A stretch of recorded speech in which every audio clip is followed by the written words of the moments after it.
आप लोग अभी ऐसे कहते हैं कि हमें ये प्रॉब्लम्स हो रही है, हमें ये दिक्कतें हो रही हैं पढ़ाई से रिलेटेड। तो मेरे सामने जिन चीजों को मैंने फेस किया है, सही में उनसे निकलकर यहाँ तक पहुंचना आसान नहीं। मैंने कैसे खुद को संभाला है। 2006 में मेरी ग्रेजुएशन हो गई थी।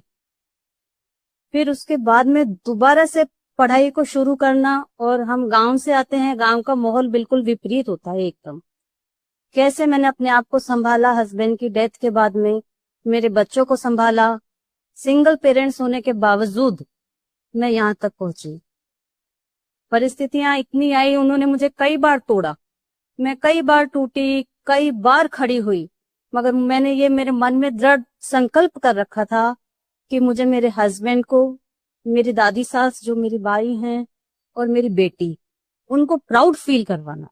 तो जिन जिन को लगता है कि उनकी स्थितियां बहुत खराब हैं, अरे कैसे होगा, तो क्या होता है ना कि जब आपको लगे कि हम खराब स्थिति में हैं, तो ऐसे व्यक्ति को दिमाग में रखिए जो आपसे बहुत खराब स्थिति में था और उसके बाद भी उसने कर दिया है।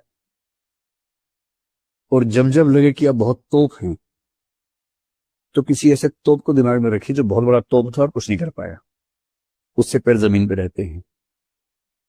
और जब लगे कि पैर उखड़ रहे हैं, तब एक ऐसी कहानी याद रखिए कि जो हमसे बुरी स्थिति में था, इससे बुरी स्थिति क्या सोच सकते हैं।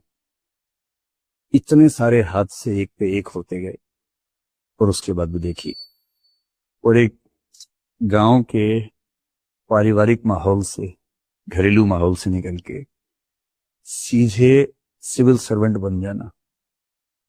इसीलिए सिविल सर्विस को बोलते हैं जिंदगी में सबसे बड़ा टर्निंग पॉइंट होता है, एक झटके में चेंज होता है।